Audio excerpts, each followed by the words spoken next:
Salut David, Salut François, ça va? et toi? Ouais, nickel. Bon, alors je te remercie d'avoir accepté mon invitation. Donc, on est là pour parler des noms de domaine, parce que c'est une vidéo qui est faite pour domainexpress.fr, donc une plateforme de vente de noms de domaine et surtout de blogs de PBN clé en main, prêts à être utilisés. Et on va parler un petit peu du marché du nom de domaine et des sites en général, parce que toi, tu es quand même le expert du nom de domaine en France, hein, je crois qu'on peut le dire. Tu as, 20 ans d'expérience dans le nom de domaine? 2005, un peu moins, tu vois, plus de 15 ans en tout cas. Voilà. Et donc voilà, c'est ta passion, tu fais ça à longueur de journée, tu as écrit un livre sur les noms de domaine, le rôle central des noms de domaine. Ouais, j'aurais dû le prendre, mais bon, en tout cas, vous le trouvez facilement. Et tu as aussi mis à disposition des livres blancs avec plein de conseils sur les noms de domaine. Enfin voilà, franchement, t'alimentes la communauté régulièrement en nouvelles sur le truc. Donc voilà, merci beaucoup pour ce travail, parce que tu vois, moi, ça m'a aidé à progresser dans cette partie-là. Et puis du coup, c'est aussi un petit peu grâce à toi que je lance ma plateforme aujourd'hui. Donc, franchement, merci pour tout ce que tu as abattu comme travail et tout ce que tu as partagé. C'est vraiment sympa. C'est gentil, comme tu dis, c'est une passion, en fait, c'est pas un travail. Quand tu fais quelque chose que tu aimes bien et que tu partages des infos qui t'intéressent au quotidien, je ne le vois pas comme une contrainte ni comme un travail, mais c'est très, très sympa. Et merci aussi pour la relecture du bouquin. Les gens ne savent pas, enfin, le temps que tu prends et l'état d'esprit. Moi, je suis fan d'absolument tout ce que tu fais. Et bon, après, voilà, chacun y trouve son compte ou pas, mais bravo et je te retourne le compliment x 10. Bon, on va arrêter de s'envoyer des fleurs parce que ça n'intéresse pas les gens. Mais enfin voilà, on a compris qu'on s'aime bien. Donc, puis on est voisins, on habite tous les deux à Valencia pour la petite histoire. Ah, chaud. Alors aujourd'hui, donc du coup, le titre de cette interview, c'était gagner de l'argent avec les noms de domaine, acheter, vendre et investir. Donc voilà, on va faire un petit peu un tour d'horizon sur le marché du nom de domaine. C'est pour ceux qui ont envie d'aller dedans ou ceux qui ont besoin d'acheter des noms de domaine ou alors d'en vendre. Qu'est-ce qu'ils peuvent faire? Quelles sont les opportunités? Alors moi, je considère toujours que pour rentrer dans un marché, déjà, il faut connaître un petit peu qu'est-ce qu'il y a sur ce marché. Donc, qui sont les acteurs? Quels sont les produits? Enfin voilà, comment ça se déroule habituellement une vente. Donc avant vraiment de se lancer dans un marché, il faut avoir quelques idées pour pas débouler comme un caillou dans la mare et puis comme un éléphant dans le magasin de porcelaine et puis faire n'importe quoi et passer pour un guignol. Donc à faire, autant prendre un peu d'informations. Et donc voilà, c'est un peu le but de cette interview, c'est de dire comment on fait pour vendre du nom de domaine en France actuellement, qui, quoi, comment. Voilà. Parfait. Donc, je te propose de commencer on va commencer peut-être par expliquer un petit peu les acteurs du nom de domaine. Qui sont-ils? Enfin voilà, Donc, on sait qu'on a des DSO, des éditeurs de sites, des domaineurs, des investisseurs, des cybersquatteurs, des spéculateurs. Donc, il y a beaucoup de gens. Donc, voilà, est-ce que tu pourrais nous présenter un petit peu tous ces gens? Qui sont-ils? Que veulent-ils? Enfin, voilà. Quels sont leurs Avec, réseaux? avec plaisir. Alors, l'idée, c'est qu'en fait, depuis que le marché existe, ça a fasciné les journalistes, les gens qui connaissent rien. Et il y a comment dire, une sorte de mythe qui s'est créé autour de l'environnement et qui correspond absolument pas à ce qu'on vit au quotidien, ni en France, ni ailleurs. Donc, je vais décevoir tout le monde parce que moi, j'ai vraiment plein de défauts, dont un, c'est que je suis nul en bullshit. Donc, je vais donner simplement des infos très concrètes. Donc, en fait, le domaining, c'est un des secteurs les plus pauvres, les moins actifs de l'ensemble de l'Internet. Et tous les gens qu'on voit avec la piscine, qui vendent des noms à 1 million, etc., c'est que du bidon. Et même les plus gros acteurs connus, etc., ils galèrent et ils perdent de l'argent. Ça serait complètement impossible à expliquer parce que c'est contraire à l'image qu'on s'en fait. Mais c'est comme ça. Pourquoi? Parce qu'en fait, lorsqu'il y a une vente, cette vente, elle est exceptionnelle et on en parle. Et mécaniquement, notre cerveau fait une relation entre cette vente qui n'est pas du tout représentative du marché avec le quotidien de ces gens. Mais par exemple, moi, j'ai, on va dire, 2000 noms de domaine qui sont des noms de domaine avec un certain potentiel. Et ça m'arrive d'en Alors, vendre. Alors, juste une petite seconde. Donc là, on va parler du coup des acteurs qui sont les domaineurs, donc des gens qui cumulent Ouais. énormément de noms de domaine, mais qui sont inactifs, ces noms de domaine-là. Par contre, ils soit en parking, soit en rien du tout d'ailleurs. Et ils attendent juste que quelqu'un soit intéressé par ce nom de domaine pour l'acheter. Ça, Ouais, c'est ils leur. attendent ou pas, hein. Ils peuvent faire de l'emailing, ils peuvent mettre des pages de vente. C'est-à-dire que tu peux avoir une démarche un peu plus actifs, mais ça ne marche pas. Donc, le domaining, tu peux faire une vente de temps en temps. Et quand tu fais une vente à des millions, bah, les médias vont en parler. On va trouver la belle histoire du papa qui, avec sa fille, a gagné 4 millions, etc. On a vu plein d'histoires comme ça. Il y a beaucoup de fake aussi. Bah là, il y a eu justement encore une histoire. J'ai vu un ministre finlandais qui a vendu Meta.fi. Exactement. Donc, on ne sait pas le montant, je crois. Hein. Ouais. Et comme c'est Facebook, le montant va être énorme. Donc voilà, tu sais bien que tu fasses ta veille sur le secteur. On voit que tu es devenu vraiment une star. Et ça arrive. Donc, non, c'est intéressant de savoir que c'est possible, mais ce n'est pas ça qui va construire un marché. Pour qu'il y ait un marché, il faut qu'il y ait des ventes régulières. Il faut aussi tenir en compte les coûts. Par exemple, moi, j'ai 1000 noms de domaine. Non, 2000, pardon, on va dire. Moi, ils sont tous développés. Donc, finalement, contrairement aux collègues, je m'en fiche si je les vends ou pas, parce qu'aujourd'hui, avec la vente de liens sponsor, c'est extrêmement facile de gagner les 8 € que coûte le renouvellement. Ouais. Donc, je ne me sens pas stressé, inquiet, etc., comme les collègues, parce que s'ils ne se vendent pas, ils se vendront un jour, et s'ils ne se vendent jamais, bah, ce n'est pas très grave. Les frais de renouvellement sont accessibles et ils sont tous rentables. Mais si tu n'as pas le courage, les moyens pour développer tes domaines, tu comptes les renouvellements, tu comptes les ventes, tu comptes le temps passé, tu comptes les problèmes juridiques, etc. Et l'activité de domaining, elle ne fonctionne pas pour plus de 99% des gens. C'est un hobby pour les passionnés comme moi. Nous, on ne fait pas les erreurs, etc. Donc, on arrive à peu près à s'en sortir, mais tu ne peux pas embaucher des gens, en vivre, etc. Donc, le côté domaining, je ne vais pas rentrer dans le détail, mais ne croyez pas tous les baratineurs, les e-books qui vous expliquent comment devenir riche avec les noms de domaine, c'est du bidon complet. Moi, j'ai une petite chaîne YouTube et je plafonne à quelques centaines de vues par vidéo. Il y a un rigolo, un influenceur qui a fait une vidéo, les noms de domaine, c'est de la bombe. Il a fait 100 000 vues en racontant n'importe quoi. Très bien. Mais en racontant vraiment n'importe quoi. Donc, la partie domaining, je suis désolé, c'est complètement à éviter. C'est pas que je veux pas que vous veniez sur mon marché et que j'ai peur de la concurrence. C'est juste que je vous conseille d'aller ailleurs. Après, depuis 3 ans à peu près, même si ça existe depuis beaucoup plus longtemps, mais depuis 3 ans, ça s'est accéléré. Il y a les SEO qui achètent des domaines expirés pour les besoins de référencement. Alors là, du coup, c'est bien. C'est qu'on va parler d'un autre gros acteur. Donc, il y a les domaineurs, là, où tu viens de citer, et puis apparemment, c'est pas la fête pour les domaineurs. Et par contre, il y a les SEO qui, eux, sont beaucoup plus actifs. Et eux, c'est aussi des gros acteurs parce qu'ils vont acheter et vendre beaucoup de noms de domaine. Donc, deuxième acteur, les SEO. Vas-y, je t'en prie. Là, pour le coup, eux, ils ont une optique qui n'est pas de le revendre en général, mais qui est d'utiliser le nom de domaine. Et il suffit qu'ils aient une bonne analyse du nom de domaine pour savoir combien ils peuvent espérer en gagner avec. Et en ce moment, si le prix d'achat est inférieur à ce qu'ils comptent gagner, eh bien, ils achèteront. Donc là, il y a du volume. Et là, moi, on me demande énormément de domaines pour le SEO et ça se vend très bien. Le marché existe. Est-ce qu'il est très rentable ? Pas forcément, mais là, du coup, tu peux avoir des employés, tu peux faire une activité, etc. Le souci qu'on peut avoir lorsque nous, on est prestataire, c'est que en fait, ça ne peut pas être automatisé. C'est-à-dire qu'il y a énormément de registrars différents, il y a énormément d'extensions, il y a des normes et c'est difficile, sauf si tu fais des choix exclusifs, d'automatiser la chose. Donc, il y a pas mal de temps à passer, comme les gens ne connaissent pas bien les process. Voilà, c'est un peu time consuming, c'est comme ils disent. Donc, mais sinon, là, du coup, il y a un marché, ça fonctionne et vendre des domaines expirés, c'est facile, la demande est là et acheter des domaines expirés quand on s'y connaît, ça fonctionne. C'est pas encore trop connu et on peut encore faire des bonnes affaires. Donc là, pour le coup, c'est des acteurs qui ont un vrai marché. D'accord.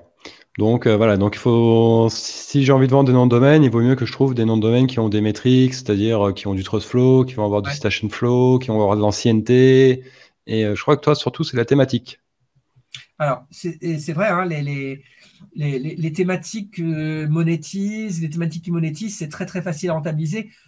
Ça m'amuse pas du tout parce que je l'ai fait il y a des années, mais on crée pas beaucoup de valeur, mais j'arrive à rentabiliser un domaine en 1 heure parce que je suis pas aussi rapide que toi pour monter un site, mais quand même c'est facile de monter un mini site.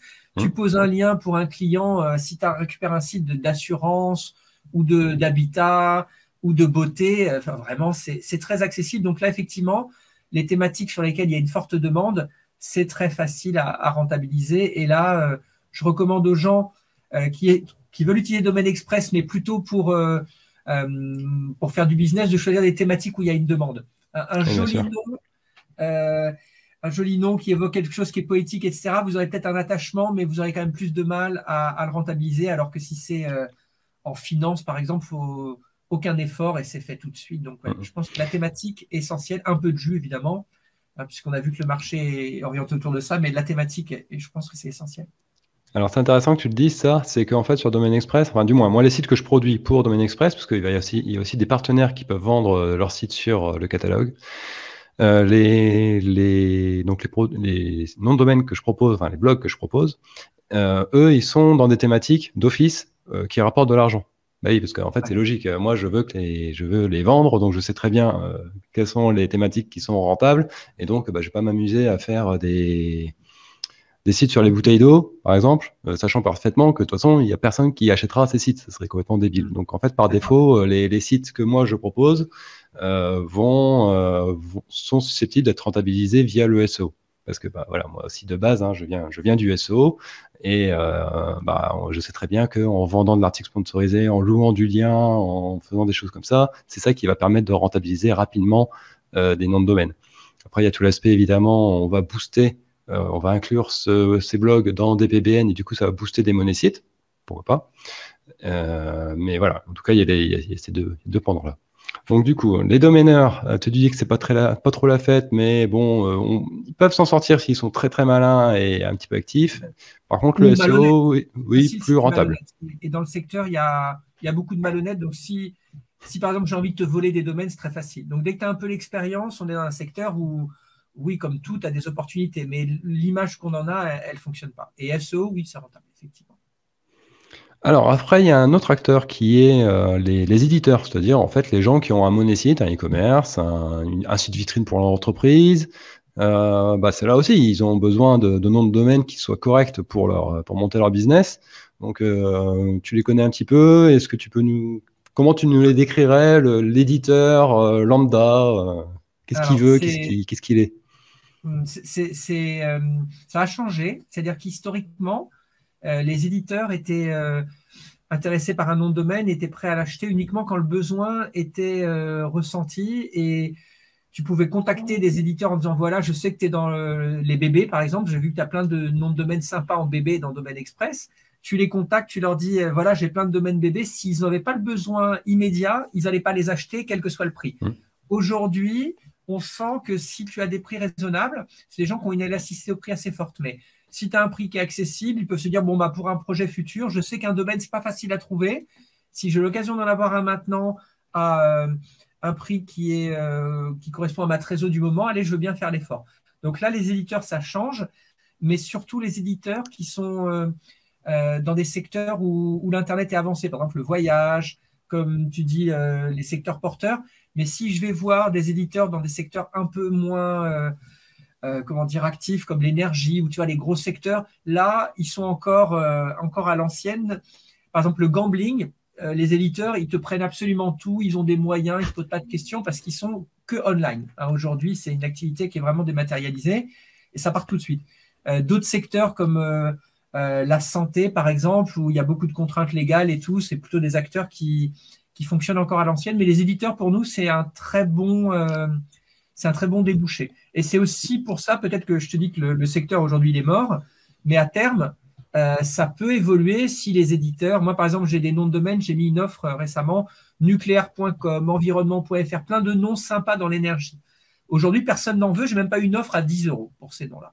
Mais c'est quand même des noms porteurs. Et un jour, peut-être que ces grandes sociétés vont se rendre compte que si j'ai envie de faire un site sur le nucléaire, nucléaire.com, ça a plus d'allure qu'un nom qu'on ne va pas retenir aussi facilement.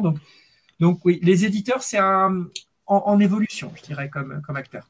Ouais, ils sont en cours de maturité. Mais tu vois, ça me rappelle une histoire. Alors, il y avait un gros acteur du rachat de crédit en France. C'est une histoire que j'ai entendue, donc je ne sais pas si elle est véridique. Mais cet acteur rachetait systématiquement tous les noms de domaine qui passaient avec le mot-clé crédit dedans. Du coup, alors dès que ça tombait, boum, il le snappait, le prenait pour moi. Et il l'utilisait pas.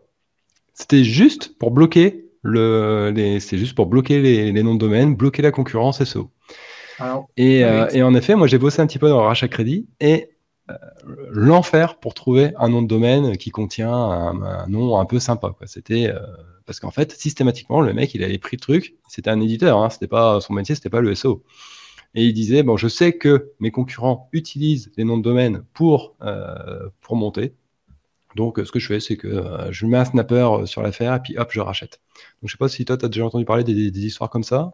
Alors, les achats défensifs, justement, qui sont pour bloquer des développements ultérieurs, ça se fait beaucoup sur les jolis noms. Par exemple, pour achat de crédit, moi, j'avais acheté rachatdecrédit.com pour un gros acteur.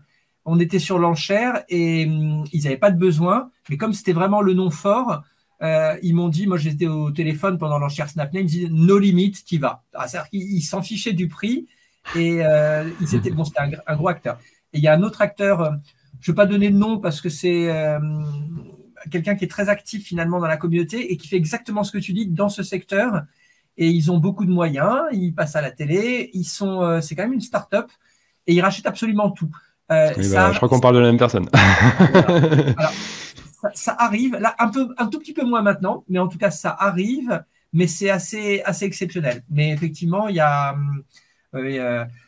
on verra en off si on parle de la même personne, mais oui, ils sont pas uniquement pour le mot crédit, mais le mot meilleur, etc. En fait, ils prennent vraiment énormément de domaines, c'est assez impressionnant.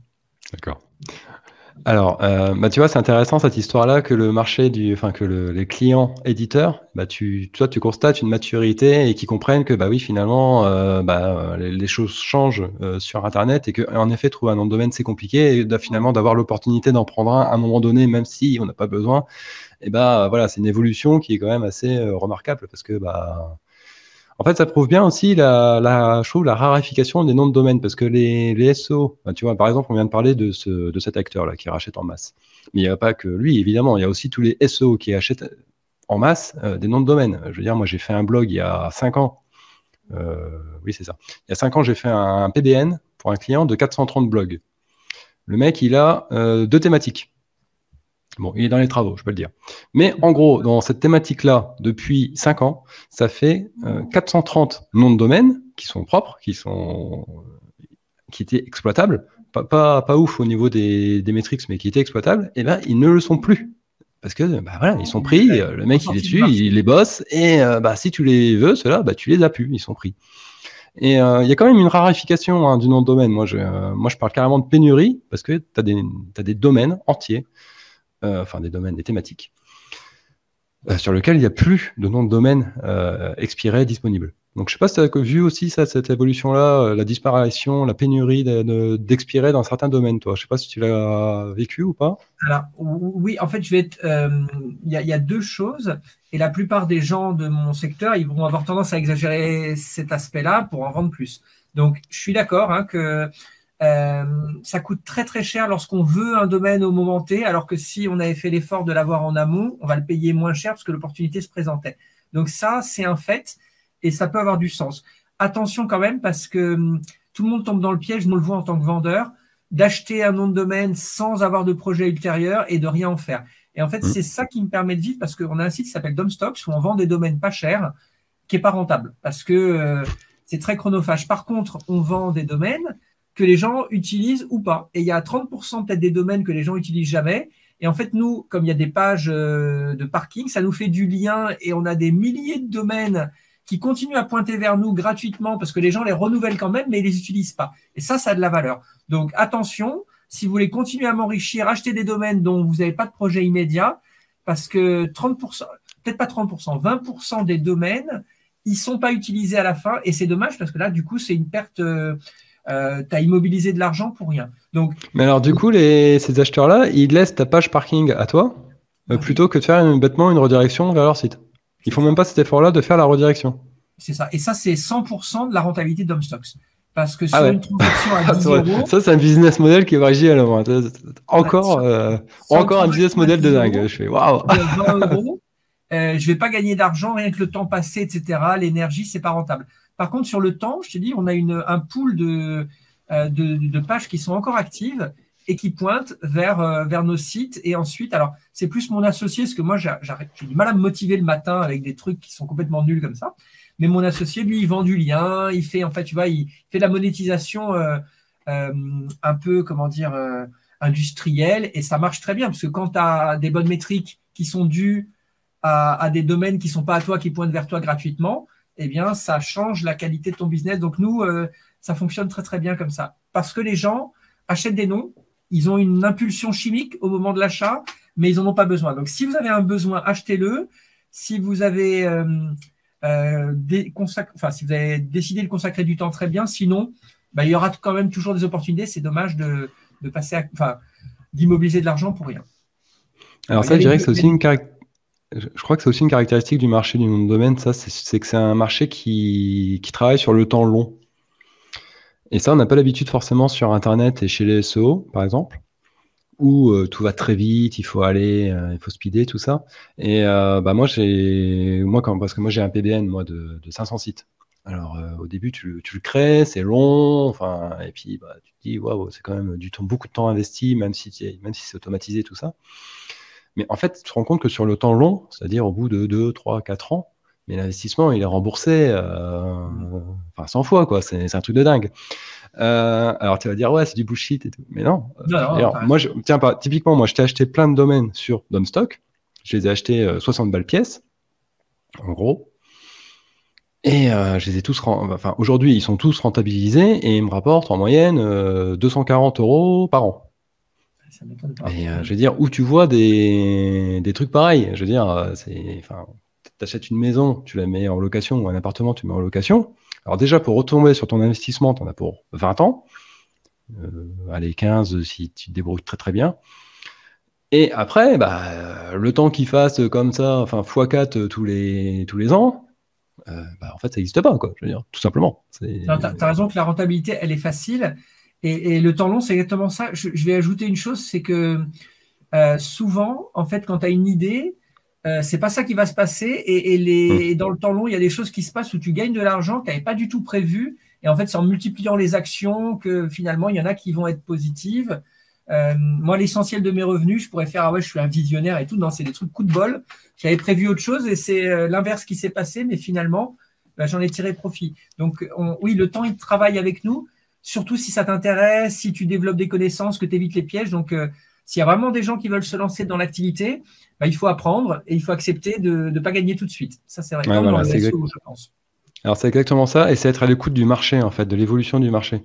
Parce que tu vois, moi, par exemple, je t'ai acheté ces noms de domaines-là parce qu'ils avaient du TF et j'avais besoin de TF pour booster mes sites. Donc, au début, c'était vraiment... Et en fait, c'est plus tard que c'est arrivé, que j'ai pensé à la location de liens en page d'accueil. Et c'est à ce moment-là qu'en fait, ils ont été réellement rentables. Alors certes, ils transmettent bien du jus à mes monésites, donc ça, ils font leur boulot de base. Donc, mais ça, c'est difficile de quantifier combien ça rapporte vraiment. Est-ce que c'est rentable? Tu mets 60 € sur un site, tu fais un lien vers tes monésites. Bon, alors tu vois que sur Google, ça agit, hein, le site monte. Mais dur à calculer. Mais comment dire, tel site, enfin tel lien m'a rapporté X euros, tu peux pas. Enfin, du moins, moi, je connais pas de méthode pour le faire. Tandis que là, pour le coup, là, c'est clair. Tu loues un lien, moi, je le loue 2 € par mois. Alors, j'en loue beaucoup aussi parce que c'est pas cher. Et là, c'est facile de comptabiliser. 12 mois, 10 liens, 20 € par mois, 240 €. Bon, voilà, là, au moins, c'est clair. Le business model, il est impeccable.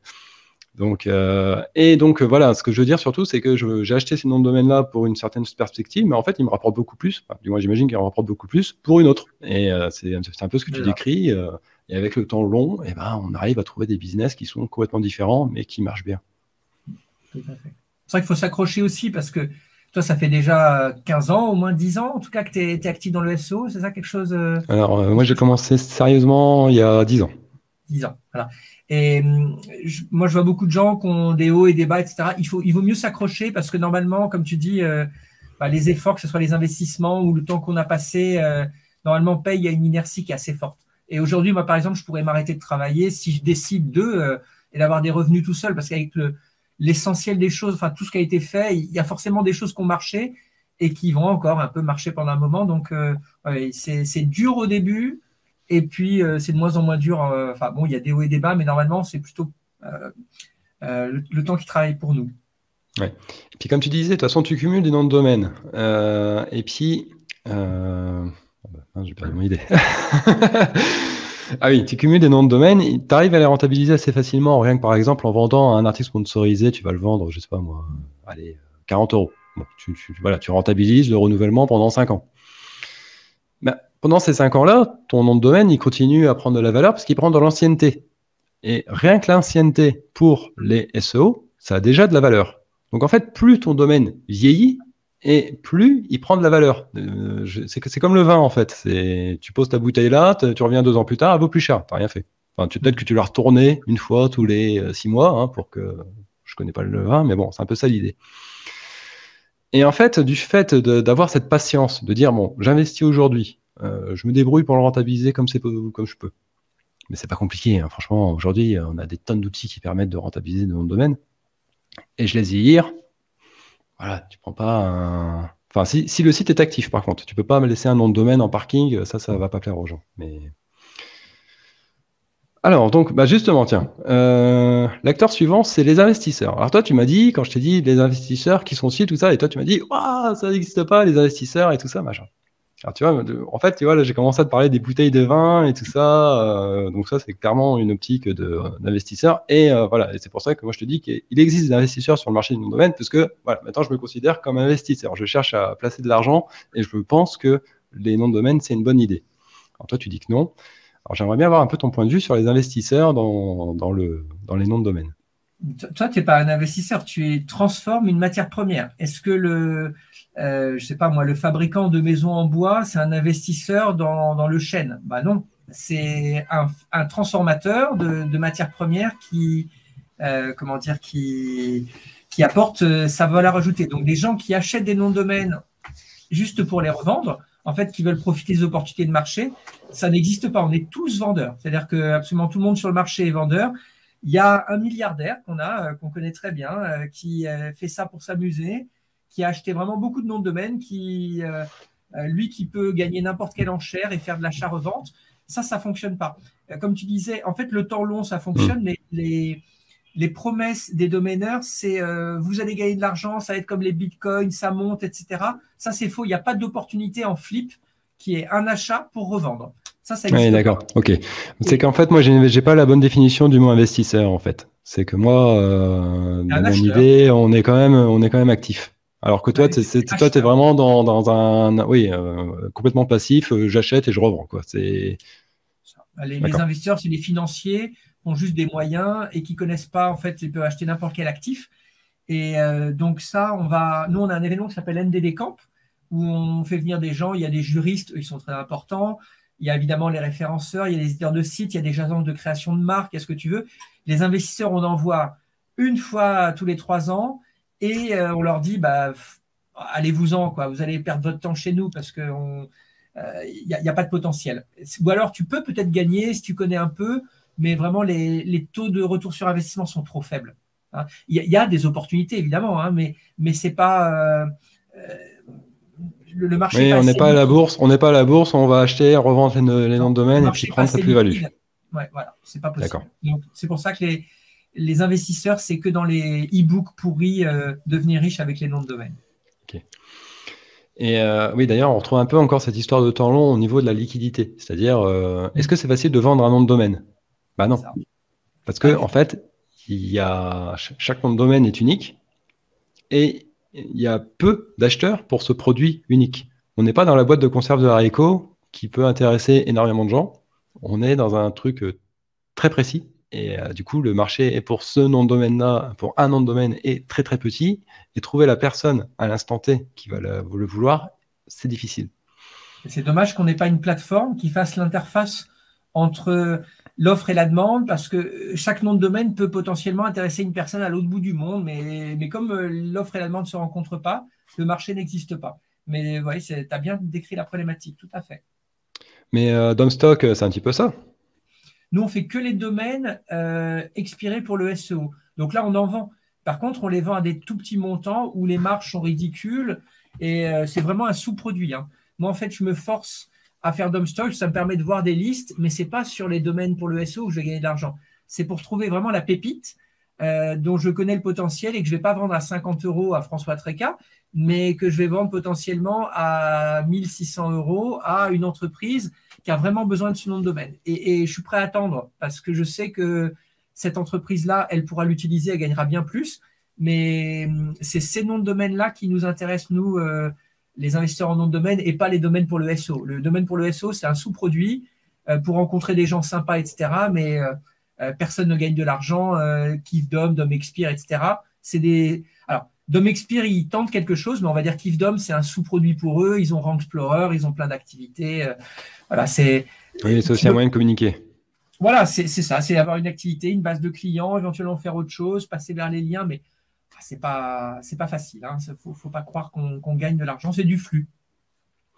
Alors ça, c'est intéressant ce que tu as dit. En fait, toi, tu connais déjà des personnes qui achètent, qui sont des acheteurs de noms de domaine et qui ont donc une marque finalement, ou du moins une entreprise. Et tu sais que ces gens-là vont être intéressés par ce nom de domaine-là. Donc, en fait, quand tu vas le détecter, quand tu vas voir qui passe, hop, tu vas le prendre et du coup, tu vas pouvoir leur proposer directement à un prix qui est du coup beaucoup plus avantageux. Donc, en fait, c'est ta connaissance du marché très pointue qui t'offre ces opportunités-là. Mais là, du coup, il te faut un gros réseau et il te faut... Enfin, voilà, il faut... Et là, ça requiert, du coup, c'est là que l'expérience, elle joue à fond. Et en plus, moi, je leur propose même pas parce que je sais qu'ils s'appartiraient. Mais souvent, quand tu es demandeur, voilà, tu perds du temps, de l'énergie. Et je me dis, un jour, ça va les intéresser. Ils viendront vers moi, ils vont le trouver. Et du coup, c'est plus facile à vendre.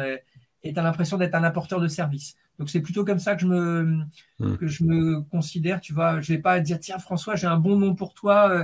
Je vais te le proposer. Non, non. Si un jour, tu vois que le Wiz, il est à moi, eh bien, tu viendras me voir en général. Tu vois, c'est comme ça que je fonctionne. Mais les deux possibilités existent. Voilà. Après, tu perds du temps et de l'énergie si c'est Areva, je sais pas, une grande entreprise, le temps que tu identifies la personne, que tu lui expliques, etc. Ben moi, je n'ai pas la patience. Mais c'est un métier de patience aussi. Et voilà. Bah, après, bah, voilà, c'est de l'éducation. Bah, c'est ce qu'on fait actuellement. Hein. On explique comment ça fonctionne. Et c'est ces explications-là qui permettent aux gens de dire ah oui, c'est vrai, j'avais pas pensé à cette opportunité-là. Et du coup, bah tiens, je vais me lancer. Et puis, et c'est là comme ça qu'on fait vivre le marché. C'est en expliquant. Parce que si tu expliques pas ton métier, si tu expliques pas ce que tu fais, si tu expliques pas aux gens qui peuvent le faire eux aussi que c'est possible, bah ils risquent pas de se lancer, quoi. Je veux dire. Alors du coup, bon alors les spéculateurs du coup, bah c'est un peu comme la même chose que les investisseurs. Et allez, une petite parenthèse sur les cyber-squatters. Moi, je les aime pas, mais bon, il faut quand même en parler. Oui, alors, ça a beaucoup changé. C'était un métier, ou pas vraiment un métier, mais une activité extrêmement rentable. Tu sais, avant que on ait les barres de recherche et les barres d'adresse qui soient fusionnées, il y a à peu près, on va dire, une douzaine d'années, quand tu allais dans Google, en fait, tu tapais le nom de ce que tu cherchais directement dans la barre d'adresse. Et les gens qui avaient des noms de domaine en cybersquatting gagnaient beaucoup d'argent parce qu'ils avaient un trafic direct. Et on avait ce qu'on appelle les pages de parking qui étaient extrêmement rentables, rien à voir avec maintenant. Et du coup, on pouvait gagner beaucoup d'argent en rachetant des noms de marques ou des noms proches de marques avec des fautes d'orthographe, etc. Donc, c'était très, très rentable. Aujourd'hui, Google a vraiment nettoyé la chose. Les cybersquatteurs, ils n'espèrent que le fait que les marques viennent racheter leur nom de domaine. Et ça arrive assez peu. Ça peut arriver, mais c'est plutôt des rêveurs qui se disent « Ah tiens, je vais le revendre à, je sais pas, à Vivendi, ils ont les moyens, je vais devenir riche ». Tu as quand même plus de chances d'avoir les avocats qui vont débarquer et une procédure. Et donc c'est en forte baisse. Maintenant, comme il y a de plus en plus d'extensions, comme il y a de plus en plus d'opportunités pour les cybersquatteurs, bah, finalement, en volume, il y a beaucoup de noms en cybersquatting, mais ce n'est pas une activité qui concerne des gens qui industrialisent, des gens intelligents. Auparavant, il y avait des gens intelligents qui avaient, dont la morale leur permettait de faire l'activité. Moi, j'ai aucun blocage moral, donc je le fais pas parce que j'ai pas envie de le faire. J'ai envie de dormir bien la nuit, mais je comprends qu'il y ait des gens qui décident de le faire. Donc ça fonctionnait bien, c'était des gens intelligents. Aujourd'hui, c'est plutôt des gens mal informés qui vont faire du cybersquatting. Et les seuls qui en gagnent, c'est les avocats, parce que du coup, ils lancent des procédures et ça ne s'arrête jamais. Mais c'est un faux problème. Nous, au NDD Camp, on n'a aucun cybersquatteur qui participe. Ce n'est pas qu'on n'en veut pas, mais ce n'est pas des gens qui sont curieux, qui s'intéressent au marché Et même effectivement, on n'aurait pas grand-chose à partager. C'est pas une vraie activité qui occupe des gens. Alors justement, tu parles des avocats là. Donc j'ai fait avec Jean-François Poussard une interview du même style que toi, Salut. et on a parlé uniquement justement des procédures extrajudiciaires, judiciaires, UDRP et compagnie. Donc voilà. Donc si vous voulez plus d'informations sur tout l'aspect juridique, et ben il y a cette vidéo avec Jean-François. Très important. Et ah oui, Jean-François il est très très bon aussi, hein. Bah, de toute façon, il fait que ça lui. Donc voilà. Non, puis, les SEO, il faut bien prendre conscience que c'est pas parce que j'ai pas eu de problème que je vais pas en avoir. Et il faut vraiment savoir où on met les pieds, parce qu'il suffit d'une fois un problème pour un pauvre NDD acheté à 10 euros pour vous pourrir la vie et pour aller très très très loin. Donc c'est un aspect où l'erreur, c'est que on n'y va que lorsqu'on a l'impression qu'on a un besoin, mais il faut le faire en amont, il faut se préparer, il faut connaître. Donc la vidéo de Jean-François, à voir absolument, c'est sûr. Alors, du coup, on a vu un peu les différents acteurs du marché. Maintenant, on va peut-être parler un petit peu des produits, donc les noms de domaine. Et puis, il y a aussi les sites, parce que toi, tu vends plus des noms de domaine, tu vends aussi des sites. Donc, que veulent tous ces acteurs du marché? Alors, quand on a différents acteurs, ils ont différents besoins. Et donc, pour eux, la valeur d'un produit va varier. C'est-à-dire, par exemple, ma fille, elle est à fond dans la carte Pokémon en ce moment. J'ai fait un point avec elle, c'est rigolo, parce que tu vois, une carte Pokémon, tu as envie de te dire, c'est une carte Pokémon, c'est tout. Mais non, parce qu'en fait, tu as des cartes Pokémon qui sont mignonnes, tu en as d'autres qui ont beaucoup de puissance, tu en as d'autres qui sont rares. Et en fait, les copines de ma fille vont préférer les cartes qui sont mignonnes, les garçons qui sont un peu combatifs, ils vont préférer la carte qui a un gros chiffre de puissance, même si ça n'a rien à voir avec la règle du jeu, ils n'ont rien compris, mais c'est pas grave. Et puis les collectionneurs, eux, ce qui les intéresse, c'est d'avoir chaque carte à un exemplaire. Et donc, s'ils n'ont pas cet exemplaire-là, ils vont mettre plus d'argent. Et donc, voilà. Donc, la valeur d'un produit, elle varie forcément entre les différents types d'acteurs. Et c'est pour ça que c'est important de savoir avec qui on parle quand on est vendeur, de déterminer très vite quel est l'acteur pour pouvoir proposer un prix ou un produit. Donc, voilà. Quels sont les différents paramètres à prendre en compte pour un nom de domaine? Qu'est-ce qui intéresse les gens? Alors, effectivement, il y a toutes sortes de goût, mais c'est mieux d'aller sur les tendances fortes parce qu'on est déjà sur des petits marchés. Donc, si on s'intéresse aux cas qui sont très hypothétiques, on ne va jamais vendre. Donc, le gros du marché, c'est l'extension qu'il faut considérer en premier. Donc, au risque de décevoir tout le monde, c'est .com, .fr, si on s'intéresse à la France, et rien d'autre. Parce que dès qu'on est sur une autre extension, c'est un second choix, ou un troisième choix, ou un quatrième choix.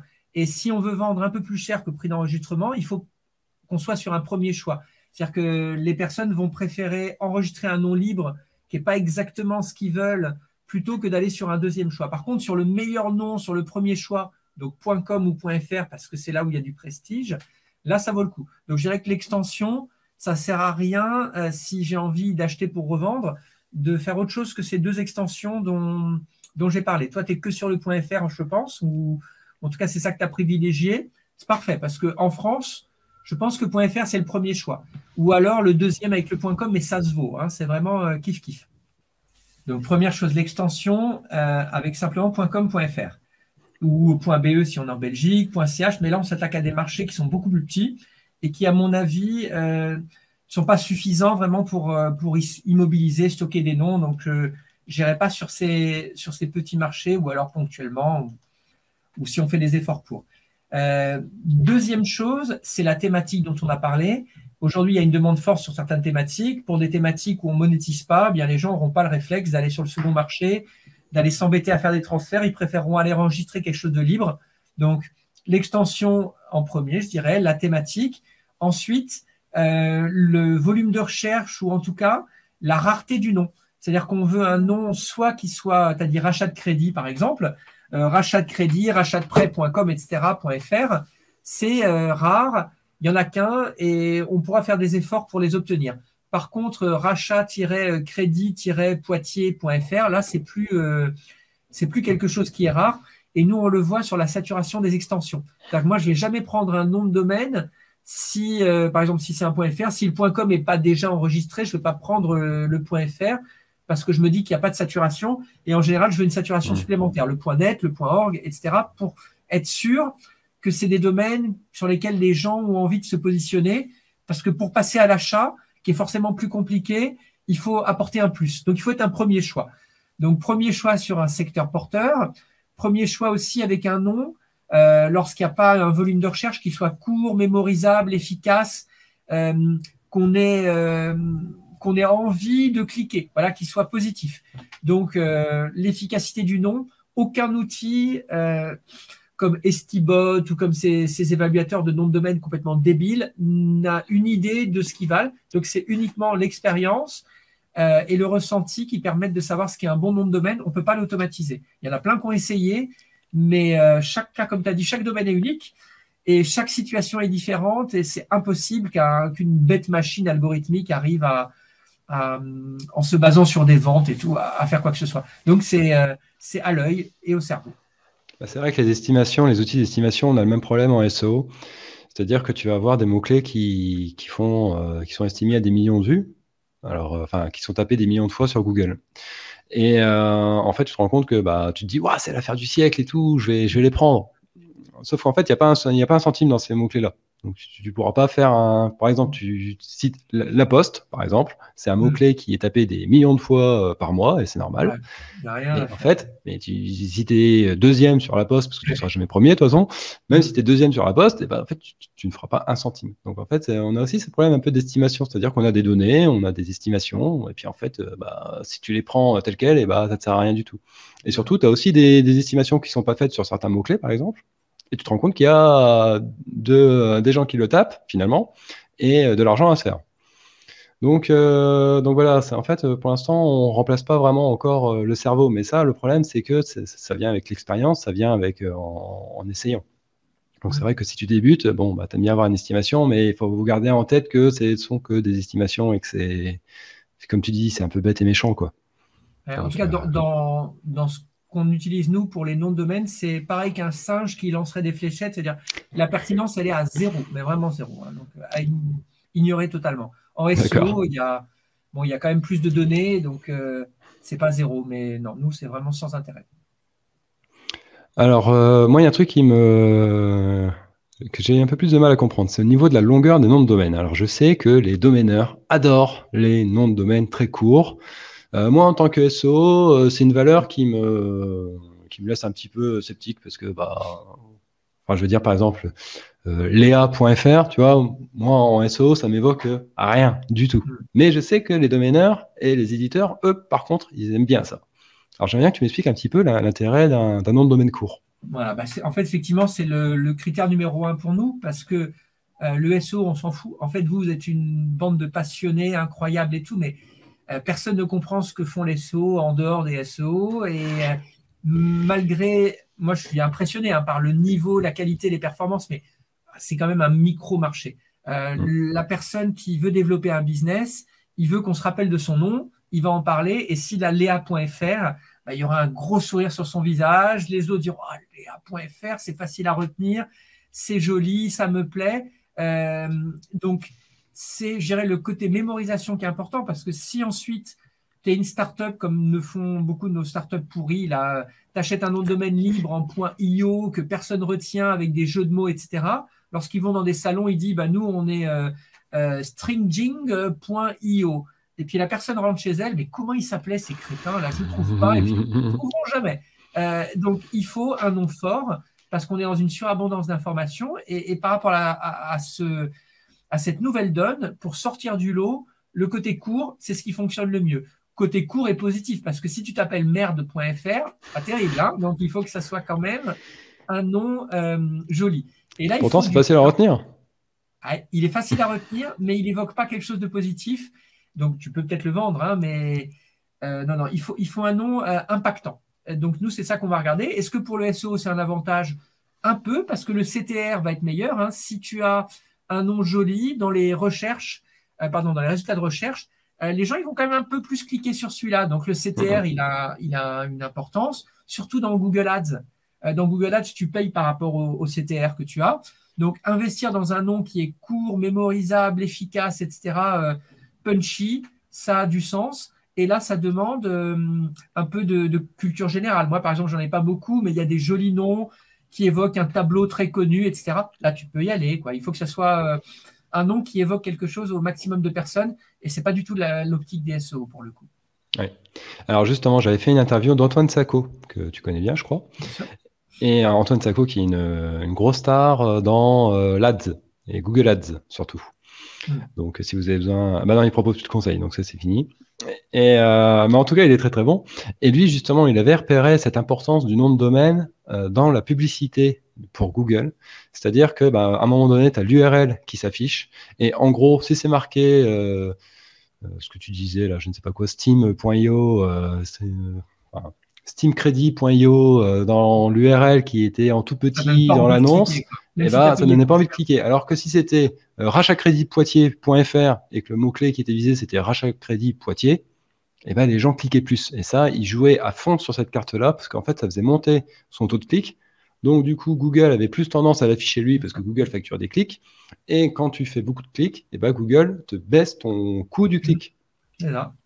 Et du coup, ça avait pour lui des conséquences importantes au niveau de sa stratégie de publicité sur Google. Alors, voilà, c'est un petit peu, je voulais revenir là-dessus parce que, alors, il m'avait pas parlé de la longueur, mais du fait qu'il y ait des mots-clés présents dedans. Quand tu vois le business qu'il est en train de lancer, qui s'appelle leads.fr, c'est typiquement ce qu'on dit. Hein. Il a un joli nom. Oui, voilà. Des leads. En plus, le .fr, ça fait un peu marque. Tu vois, ça fait pas générique. C'est pas leads, c'est leads.fr. Et en tout cas, pour moi, je pense que c'est un excellent nom. Et c'est sûr qu'il a acheté cher parce que les excellents noms comme ça, tu les as pas à 7 € chez OVH.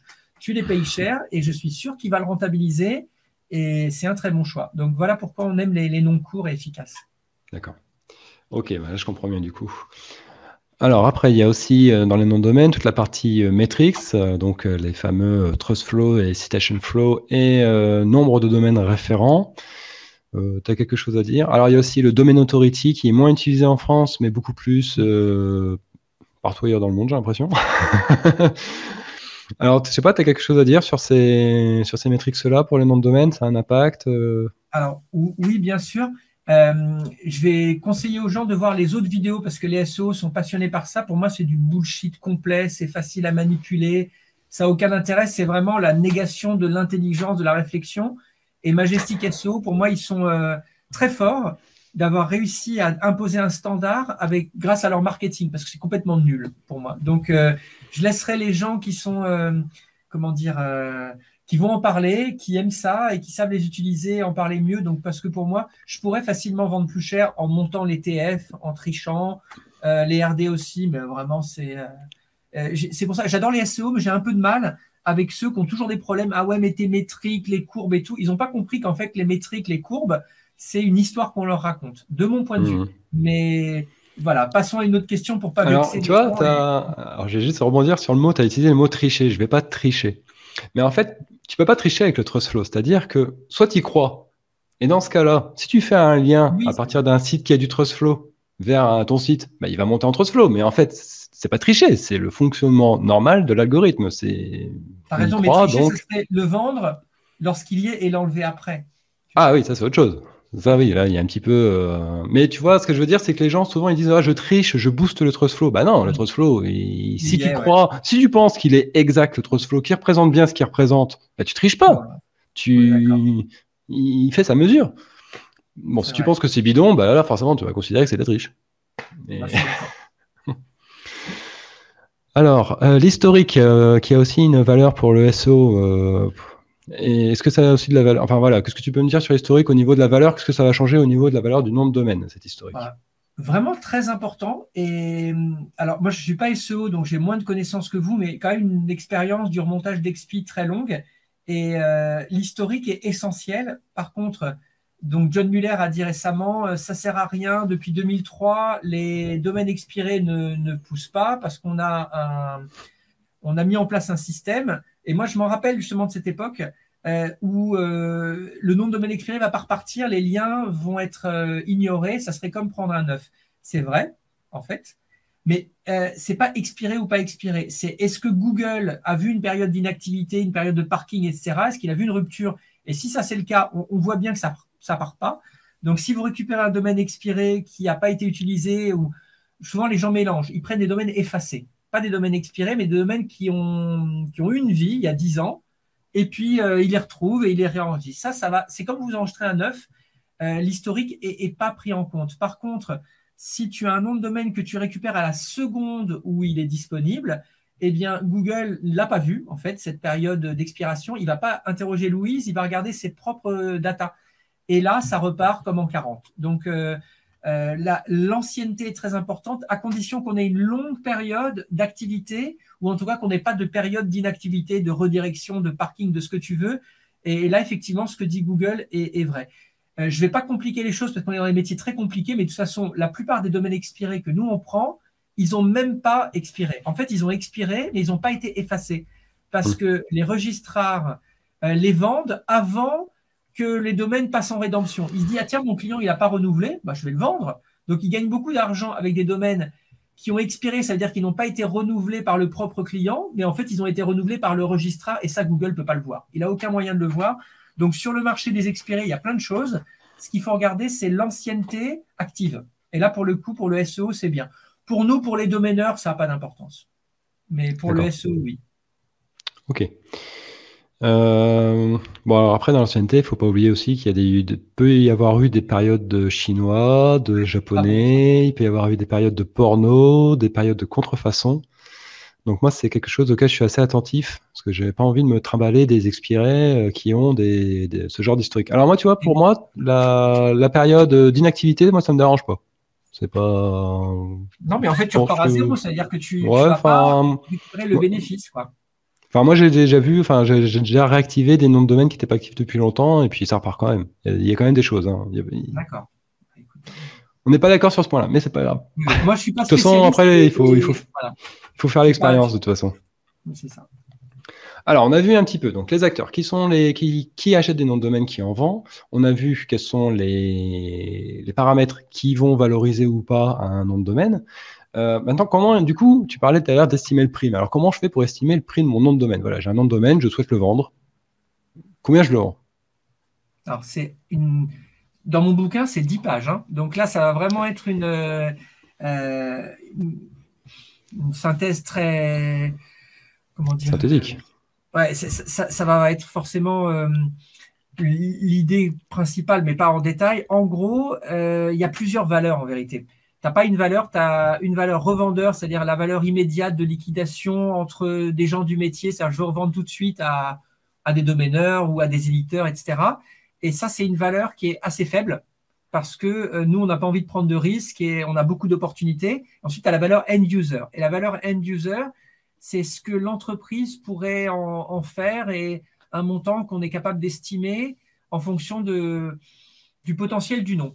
Mais ça dépend aussi beaucoup du end-user. Le petit acteur, il ne va pas avoir les mêmes potentiels que la multinationale. Donc, en gros, chaque transaction est différente et on ne peut pas, parce qu'un nom de domaine s'est vendu tel prix, penser qu'un nom relativement proche va avoir la même histoire. Donc, c'est très, très difficile d'estimer la valeur d'un nom de domaine, sauf la valeur de liquidation que nous, on connaît entre nous, qui est toujours très faible en vérité. Donc, aucun outil est capable de le faire. Et même nous, on ne serait pas d'accord. Et de toute façon, c'est comme si tu prends, je ne sais pas moi, tu prends un atome, tu veux savoir où est l'électron, tu sais, il y a des couches, etc. Tu peux pas parce qu'il peut se passer plein de choses. C'est-à-dire qu'il y a des probabilités attachées à chaque événement. Qu'on soit plus près du noyau, bah, c'est plus probable. Qu'on soit un peu plus loin, c'est possible aussi. Donc nous, c'est pareil. Que je vende un domaine à 100 €, c'est probable. Mais il y a aussi une proba que je le vende à 30 000. Mais la probabilité est très inférieure. Donc il n'y a pas de valeur. Il y a des niveaux de valeur et des probabilités associées parce que tous les cas sont possibles. Un peu comme en sciences physiques, comme je suis sûr que tu adores la physique. Ouais, j'aime bien. Bon, alors du coup, ça nous aide pas trop à estimer le prix du nom de domaine parce qu'en fait, tu te rends compte que c'est ce dont je parlais tout à l'heure, c'est la non-liquidité du marché. C'est-à-dire que il faut trouver la bonne personne qui va être intéressée par ce produit et en plus le trouver à l'instant T où il cherche son nom de domaine. Et peut-être que 2 jours après, il ne le cherchera plus. Et dans ce cas-là, pour lui, son prix, ça sera 0. Mais peut-être que 2 jours avant, comme il disait, ah tiens, j'ai ce projet-là, je veux le faire, voilà. Peut-être qu'à ce moment-là, c'était 300, 3000, 30 000, je ne sais pas. Et du coup, la valeur, elle est hyper variable. Et on retrouve un petit peu cette notion du temps long, je trouve. C'est-à-dire que il va falloir être patient pour trouver la personne qui va, à ce moment-là, être intéressée par ton nom de domaine. Et en fait, tu as l'impression que c'est un pic comme ça, tout d'un coup, il prend beaucoup de valeur. Et après, c'est fini. Parce qu'en fait, il y a eu un acheteur qui était intéressé, puis 2 jours après, il ne le sera plus. Après, le temps long, il ne travaille pas forcément pour nous parce que moi, quand j'ai démarré vers 2005, le .fr, il valait 0. Et je me rappelle très bien des gens qui disent oui, c'est l'avenir et tout. Non, non, .net. Moi, je croyais au .net. Aujourd'hui, le .net, il vaut vraiment 0. Donc, ceux qui ont investi dans le temps long, tu vois, et qui se sont dit, moi, j'ai des super .net, aujourd'hui, leur .net, ils volent rien du tout. Donc, le marché évolue assez vite. Donc, le temps long, il ne travaille pas forcément pour nous. Et l'énorme erreur des personnes se dire, ah ouais, si j'étais là en 98, si j'étais là en 2000, si j'étais là en 2002. En fait, non. Moi, je connais des gens qui étaient là dès le début. Mais au moment où tu étais là, tu ne connaissais pas les opportunités, tu ne savais pas ce qui allait marcher. Et c'est pareil avec les bitcoins. Hein, c'est ridicule. Les gens qui disaient, ah ouais, si j'avais acheté. Mais en fait, quand tu aurais pu acheter, tu ne savais pas que ça allait monter. Tu n'avais pas la certitude. Donc, c'est... Moi, je savais. Hein, je savais.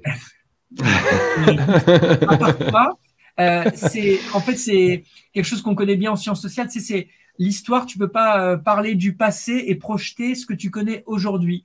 Donc, c'est pareil que les noms de domaine. Il n'y a jamais eu d'âge d'or des noms de domaine, jamais. Et aujourd'hui, à la limite, c'est le meilleur moment parce que c'est un peu liquide. On peut en vivre. Mais les gens qui étaient là les premiers, ils pouvaient pas savoir que ça allait marcher. Donc, il n'y avait pas d'âge d'or des noms de domaine. Ça servait à rien d'être là avant parce que tu n'avais pas l'info. Et là, il n'y avait pas la liquidité. Alors du coup, exercice très difficile que d'estimer un nom de domaine et qui va plus dépendre de l'opportunité que tu as à ce moment-là que vraiment... des valeurs objectives. Ouais, voilà. Alors, je cherche à vendre mon nom de domaine. Comment est-ce que je peux trouver des acheteurs?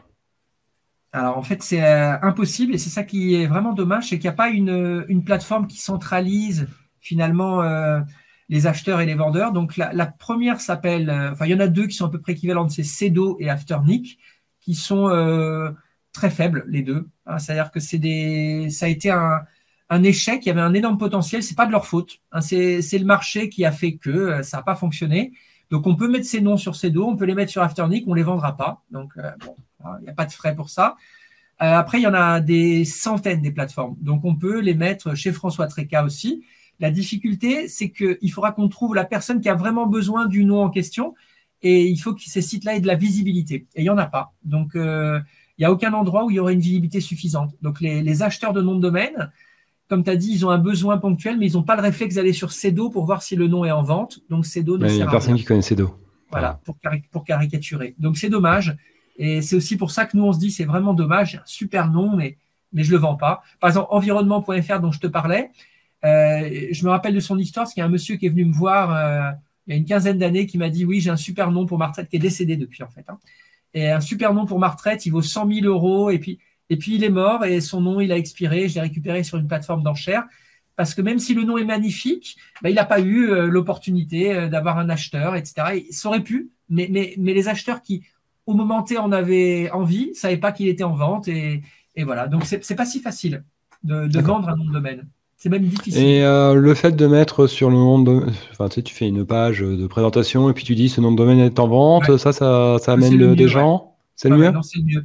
En fait, il y a le 3e acteur qui s'appelle Dan, qui est plus petit que Sedo et Afternic et qui fait ça, qui te donne une page qui est optimisée avec une plateforme qui est relativement sécurisée, qui te donne envie. Donc, si la personne a le réflexe d'aller taper le nom, elle va voir qu'il est en vente. Si le prix est efficace, c'est le moins mauvais, ce système, oui. D'accord. Mais bon, du coup, tu ne gagnes pas d'argent avec tant que tu ne l'as pas vendu. Parce que tu as juste une page qui te dit qu'il est en vente. Donc, moi, je préfère vendre des liens et tout, etc., plutôt que d'attendre hypothétiquement que quelqu'un le voit sur Dan. Mais oui, c'est une bonne idée que tu proposes. Après, tu peux très bien faire ta allocation de liens et puis laisser... peut-être que les acheteurs, ils seront moins chauds. Ouais, ça fait bizarre, mais c'est possible de faire les 2 à la fois. Ou alors, tu as des gens un peu malins qui font du cloaking, la page qui apparaît, c'est la page de vente, et puis Google, lui, il voit un lien et un site, donc c'est possible aussi. Alors, j'ai trouvé un acheteur formidable. Donc, j'ai un nom de domaine, j'ai un acheteur. Comment je peux lui Donc normalement, c'est le vendeur, enfin théoriquement, c'est le vendeur qui fait une offre, qui dit je le vends à tel prix. Tu vois, enfin, tu vois, si tu vas au supermarché, tu as le prix qui est marqué sur ta boîte de conserve. Bon. C'est là. Comment je fais pour optimiser mon prix? Parce que j'ai pas envie de lui proposer 10 balles. Enfin, je veux dire, si je lui propose 10 000, peut-être qu'il va s'enfuir en courant. Si je lui propose, ou alors il va dire, ah, c'est pas cher, je le prends tout de suite. Et puis là, je me rends compte que j'aurais pu lui demander 100 000. Alors, comment on fait? Les plus doués, ils font une enquête, ils essayent de voir justement l'acheteur et de s'adapter à l'acheteur. Et c'est des bons moi, je n'ai pas du tout ces qualités. Hein. Des bons négociateurs qui ont des signaux, etc. C'est vraiment une expertise. Donc, tu peux t'entraîner à ça et c'est assez rigolo. Et là, du coup, on apprend avec le temps et on peut être rentable. Moi, ça ne m'amuse pas du tout et je ne suis jamais fait, donc je ne vais pas bien t'en parler. Après, il y a aussi les prix psychologiques. Tu sais, y a des montants, par exemple, on remarque qu'on vend plus facilement à 90 qu'à 100 euros. Ça, c'est vraiment un fait. Tu vends plus à 490 qu'à 500, enfin des choses comme ça qui me jouent à la marge. Hein, par contre, c'est pas déterminant non plus, mais finalement, quand tu as beaucoup d'activités, beaucoup de volume, bien souvent, tu vas passer positif avec une accumulation de petits succès supplémentaires et pas d'une chose radicale. Donc, fixer le prix, c'est une expertise. Et je pourrais t'en parler, mais plutôt sur ce qu'il ne faut pas faire, parce que moi, je suis complètement nul. La transaction ne m'intéresse pas du tout. Tu vois, j'aime bien attraper le nom, j'aime bien la relation que j'avais avec la personne, mais pour nous, c'est virtuel. Je pense que tu as le même problème que moi, que tu gagnes 90, 91, tu ne les vois pas, ces sous, puis ça ne t'évoque rien. C'est-à-dire, ça va pas changer ton quotidien. Donc moi, alors là, je suis complètement nul dans ça. Et en général, je fais du flux, tu vois, je vends à un prix qui est insignifiant. Je vends rarement, je ne saurais pas vendre, par exemple, environnement.fr, je l'ai pricé à un domaine, à un niveau assez élevé, mais même si je le vends à 1 euro, ça ne me changera rien. C'est très, très, théorique, ce que je veux te dire. C'est pas quelque chose qui va changer mon quotidien parce que je n'ai pas cette capacité à bien comprendre ce que ça va apporter. C'est une expertise plutôt des commerçants. Et moi, je ne suis pas du tout un commerçant. Donc, des négociateurs et des commerçants. Alors, il y a une autre façon d'obtenir un prix, finalement, c'est de dire à l'acheteur, fais-moi une offre. Voilà. Est-ce que ça se fait, ça, dans le milieu du nom de domaine? Est-ce que... Énormément, mais il y a beaucoup de lourdingues. Hein. C'est-à-dire que c'est aussi pour ça qu'on vend moins. C'est parce qu'il y a des gens qui veulent aller jusqu'au maximum et qui ne veulent même pas forcément vendre et qui ont des attentes déraisonnables. Ça existe beaucoup. Et les acheteurs se lassent et préfèrent passer sur des systèmes comme les tiens où c'est achat prix fixe, on ne s'embête pas. Ou alors sur l'enregistrement où on s'embête encore moins, donc parce qu'on n'a rien dépensé. Donc c'est vraiment dommage. Demander de faire une offre, oui, c'est une stratégie. C'est comme moi j'ai habité en Bulgarie et je me rappelle, tu voulais passer un pont entre la Bulgarie et la Roumanie. Il fallait tout le monde qui passait. Et nous, les étrangers, on disait non, le douanier me disait, toi, tu dois prendre un taxi. Le taxi te demande 200 $ pour t'amener. Après, tu as un autre taxi roumain qui te demande encore 200 $. Ça marche une fois tous les 50 touristes. Et puis, les 49 autres, qu'est-ce qu'ils font? Ils disent, bah, OK, merci. Et tu t'en vas, tu fais le tour et tu prends le train ou autre. C'est pareil avec les domaineurs. Les domaineurs, c'est les taxis bulgares et roumains. Ils exagèrent. Ça va passer une fois sur 49, une fois sur 50, mais ils vont emmerder tout le monde. C'est un peu ce qui se passe. La plupart. D'accord. Bon, alors, du coup, on va faire quelques cas concrets, tiens. Qu'est-ce que tu en penses? Un acheteur me propose 500 € pour aaa.fr. À ton avis, je vends ou je vends pas? Je cours, je vends. Ah ouais? Ah oui, parce qu'en fait, c'est moche, c'est bizarre.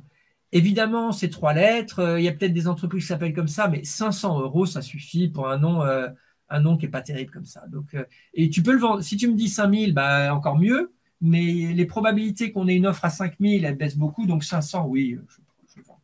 Alors du coup, j'avais un autre cas concret qui était aaa.express, toujours pour 500 €. On va rester sur un préfixe de 500 €, comme ça c'est facile. Bon voilà, je vois à ta tête que visiblement c'est même pas la peine. Bon, ça je m'en doutais un peu, le point express, je sais que t'es pas un grand fan. Même à 40 € je vends. Hein. Alors, chiensympa.fr à 500 €. Tu vends direct? Tout de suite, oui, parce que les opportunités, elles ne sont pas courantes. Ça peut arriver, quelqu'un qui aime ce nom, qui le veut. Peut-être qu'il mettrait 3000, hein, on peut essayer de le pousser un peu, mais 500, ça commence à être un prix raisonnable. Hein. Bon, alors je vais faire des noms de domaine qui sont un peu plus sympas. Alors, allez, rachatcrédit.fr, 500 €, est-ce que je le vends? Non. Non, même à 5000, je ne suis pas sûr. Hein. Là, c'est ce dont on parlait. On est sur des thématiques. porteuse, le meilleur choix pour le non, non, c'est pas ces ordres de prix. Ni 500, non, je ne vends pas. Ni 5000, je pense. D'accord. Alors, j'ai Léa.fr, allez, et je le vends. On me propose 500 euros. Je vends ou je vends pas? Je réponds pas. Ça, 500, c'est pas du tout un prix pour Léa.fr. Léa.fr, tu peux imaginer énormément de choses et tout. Donc, Léa.fr, objectivement, si je l'ai, si j'ai pas une offre à 5 chiffres, je la considère pas. Donc, minimum 10 000. Ouais. D'accord. Si t'es pas pressé. Et tu sais que quelqu'un va un jour Enfin, la probabilité qu'on te propose beaucoup d'argent pour un nom aussi joli, elle existe. Donc, c'est dommage de vendre 500 euros un nom aussi chouette. Moi, je suis content de le payer 500 euros. Par contre, le vendre à 500 euros, non. D'accord. Bon, bah écoute, moi j'ai à peu près fait le tour. Donc, j'avais une dernière question, c'est je souhaite investir dans les noms de domaine. Comment optimiser mon investissement?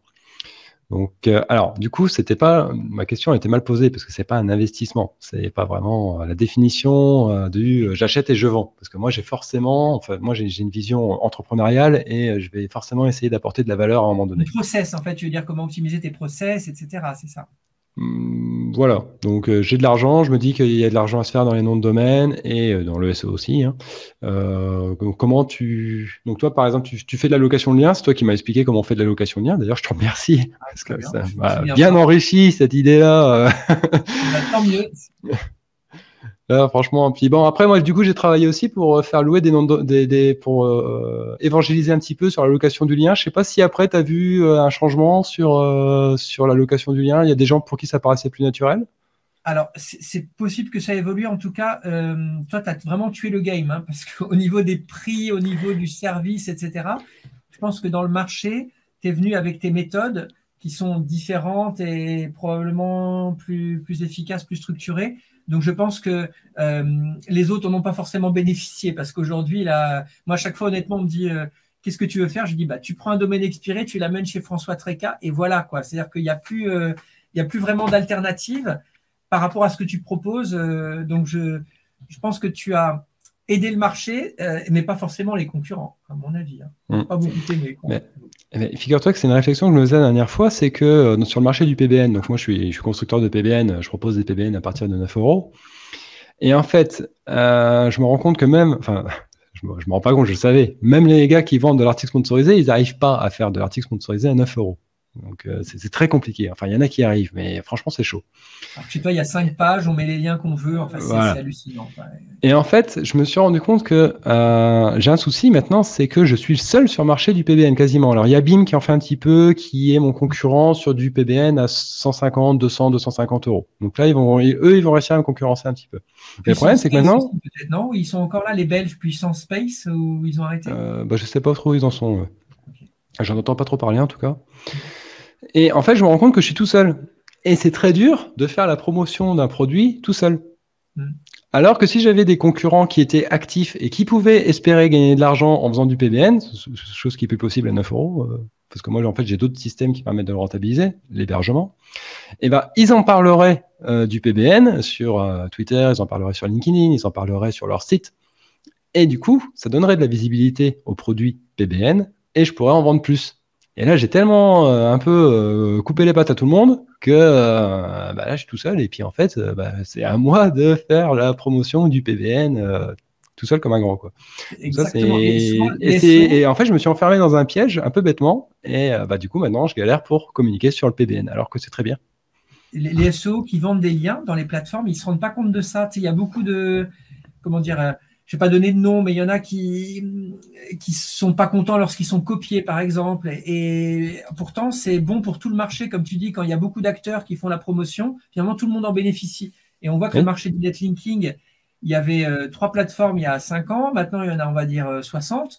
Et ben, le marché, il a grossi et tout le monde est à monter. Il n'y a eu aucun arrêt, aucune entreprise qui a vraiment baissé. Tu vois pas beaucoup de plateformes qui ferment. Exactement. Alors, pour la raison que tu dis, c'est que finalement, tout le monde contribue à la promotion du marché, alors que toi, en faisant sortir tous les autres, du coup, voilà, je comprends tout à fait ce que tu dis. Voilà. Après, toujours dans ce thème-là, c'est l'autre exemple qu'on prend souvent, c'est tous les restaurateurs qui se mettent les uns à côté des autres. Alors, tu as envie de dire, bah, c'est un peu bête, vous êtes tous les uns à côté des autres, vous êtes tous vous concurrencer. Bah non, parce que quand tu veux faire un petit gueuleton agréable, bah, tu préfères aller dans un endroit où il y a plein de restaurateurs, tu es sûr d'en trouver un d'ouvert, tu es sûr de trouver un menu qui conviendrait à ton humeur du jour. Et voilà. C'est ça. Et bon, bah, du coup, pour les noms de domaine, David, il faut qu'on continue à travailler, il faut qu'on active le marché, il faut qu'on parle, il faut qu'on fasse du bruit pour que les gens viennent sur notre marché, qu'il y ait des gens qui ont envie d'investir. Et je pense qu'ensemble, on va tous réussir Alors, je suis à faire de désolé, l'argent. la proposition est refusée parce qu'en fait, Ah le, sur ce secteur, en fait, il faut que chacun trouve son équilibre. On se lève le matin et il faut qu'on ait envie de travailler. Et Mhm. moi, mon équilibre, il est juste dans, me lever, voir comment ça fonctionne. La connaissance m'intéresse beaucoup plus que les transactions. Donc, en fait, je m'en fous complètement que vendre plus, vendre moins. Je suis plus un observateur. Donc, moi, je suis plus vers la fin, on n'a pas du tout le même âge. Donc, mon activité m'intéresse plus et j'ai envie de voir comment ça se passe. Et j'ai pas spécialement envie que ça se vende plus, que ça se vende moins. Je suis vraiment devenu extérieur, donc je pourrais pas t'aider. Et les domaines, on est tous un peu dans ce cas-là. On est tous des vieux, finalement, et tous avec notre carrière, entre guillemets, derrière nous, et c'est devenu un hobby. Et donc, le hobby, t'as pas d'ambition particulière, d'objectif numérique, chiffré. Donc moi, j'en ai pas. Et on verra ce qui se passe. Je suis toujours curieux et intéressé. Et je préfère que les autres réussissent. Par exemple, ta réussite, ça me fait plus plaisir que si c'était la mienne, parce que je trouve que c'est sympa de voir le dynamisme et les nouvelles choses. Mais dans le secteur des noms de domaine, je pense que ça va disparaître. Parce que tu as un gros acteur qui s'appelle GoDaddy, qui rachète les portefeuilles. Déjà, en Amérique, c'est presque mort. Qui rachète les gros portefeuilles des gros acteurs.